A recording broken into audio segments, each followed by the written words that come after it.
Hello friends, welcome to the channel day to day update by doctor Ankita Singh Chakotiya. आज हम बात करने वाले हैं glycaemic index and glycaemic load की। So let's start first with the glycaemic index.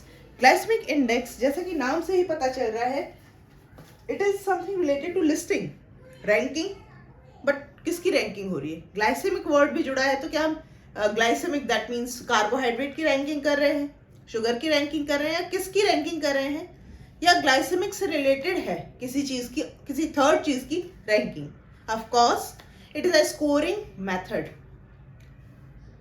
of food item that we consume, whether they are raw fruits, salad या फिर cooked food product हो, इन सब की रैंकिंग करना on the basis of the blood sugar level they increase once they get consumed, get metabolized in our digestive system, and after 2 hour, in general after 2 hour of their consumption, उन्होंने हमारे blood glucose level में, उन food item में blood glucose level कितना बढ़ा दिया है। उस बेसिस पे जितने भी फूड आइटम है ना, सबको 0 से लेके 100 तक की एक स्केल है, उसके बेसिस उस पे हमने रैंक किया है। इसको कहते हैं हम ग्लाइसेमिक इंडेक्स। ये देखिए, 0 से लेके 100 तक। 100 होता है प्योर ग्लूकोज का, ठीक है, जो ग्लूकोज आप ग्लूकॉन डी, जो प्योर ग्लूकोज होता है ना, उसको जब हम लेते हैं एज अ एनर्जाइजर, वो उसका होता है ग्लाइसेमिक इंडेक्स 100। ये स्टैंडर्ड भी होता है for the comparison of other food items के लिए, ठीक है। तो once you consume XYZ any food item, वो गट में आता है, वो हमारे डाइजेस्टिव सिस्टम में आएगा, डाइजेस्टिव सिस्टम उस पर काम करेगा, उसको तोड़ेगा, ठीक है, छोटा छोटा करेगा, और फिर क्या होगा, कार्बोहाइड्रेट हमारे ब्लड में जाएगी। ब्लड में जाते साथ ही हमारा ब्लड ग्लूकोज लेवल बढ़ेगा।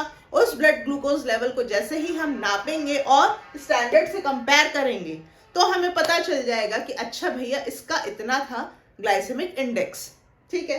अब यहाँ 2 ग्राफ मैंने बनाए हैं, ऐसे जितने भी आइटम्स हैं जिनका कि ग्लाइसेमिक इंडेक्स काफी हाई होता है, ठीक है, उनका ग्राफ कुछ इस तरह का दिखता है, क्योंकि वो BGL is nothing, it is blood glucose level, और यहाँ पे टाइम।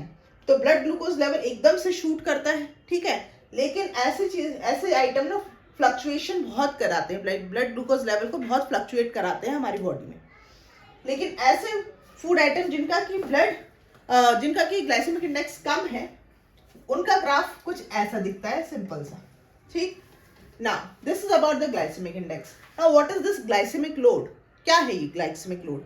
ग्लाइसेमिक लोड भी क्या कोई इंडेक्सिंग है या कोई रैंकिंग सिस्टम है? No, it is not like that. It is simply estimation of blood glucose level which will be raised after eating any food, ठीक है।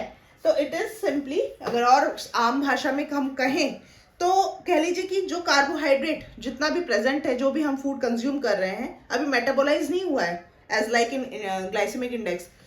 अभी जो फूड आप ग्रहण करें, मान लीजिए आप पाव भाजी खाए, तो पाव में और भाजी में जितना भी कार्बोहाइड्रेट था वो आपने ग्रहण किया। उस ग्रहण करने की वजह से आपके ब्लड में कितना बढ़ सकता है, बढ़ेगा, या उसको हम ग्लाइसेमिक लोड कहते हैं। और ग्लाइसेमिक लोड निकालने के लिए ना, हमें ग्लाइसेमिक इंडेक्स पे हम निर्भर रहते हैं उस पर्टिकुलर फूड की। क्यों? क्योंकि फॉर्मूला कुछ इस तरह का होता है, glycemic load equals to total amount of carbohydrate in gram in that particular food, ठीक है। उस कुछ भी आप खाते हैं तो उसमें सिर्फ कार्बोहाइड्रेट नहीं होता, उसमें प्रोटीन भी होती है, फाइबर भी होती है, दूसरे और भी चीज़ें होती हैं, बायोकेमिकल्स भी होते हैं, और उसके अलावा ऑफकोर्स कार्बोहाइड्रेट तो होगा ही होगा। So that we have to focus on the carbohydrate in gram in that particular food item, multiply with their glycemic index divided by 100. And this is how we can calculate the glycemic load of a particular food item. That's why it is called as the estimation of the blood glucose level which will be raised after eating a particular food item. Now, यहाँ example मैं देख के समझाना चाहूंगी। मान लीजिए आपने कोई एक्स फूड खाया, कुछ भी खाया जो आपका फेवरेट है, ठीक है, वहां आपने खाया है 100 ग्राम के करीब, वो खा लिया। बट इस 100 ग्राम में फूड में कितना था कार्बोहाइड्रेट? वो मात्र था कितना? 5 ग्राम। अब उस फूड आइटम का ग्लाइसेमिक इंडेक्स अगर 72 है, 72, तो ग्लाइसेमिक लोड कितना होना चाहिए? फॉर्मूला में हम सारी चीजें डाल देंगे, हमारे पास कैलकुलेट होके आएगा 3.6 will be the glycemic load of that particular food item. So this is all about the glycemic load and the glycaemic index. I hope ये लेक्चर अच्छा लगा हो, बेनिफिशियल लगा हो. तो please hit the like button, share this video with your friend and please subscribe my channel. मिलते हैं आगे के लेक्चर्स के साथ में. Till then stay safe and stay blessed. Bye bye.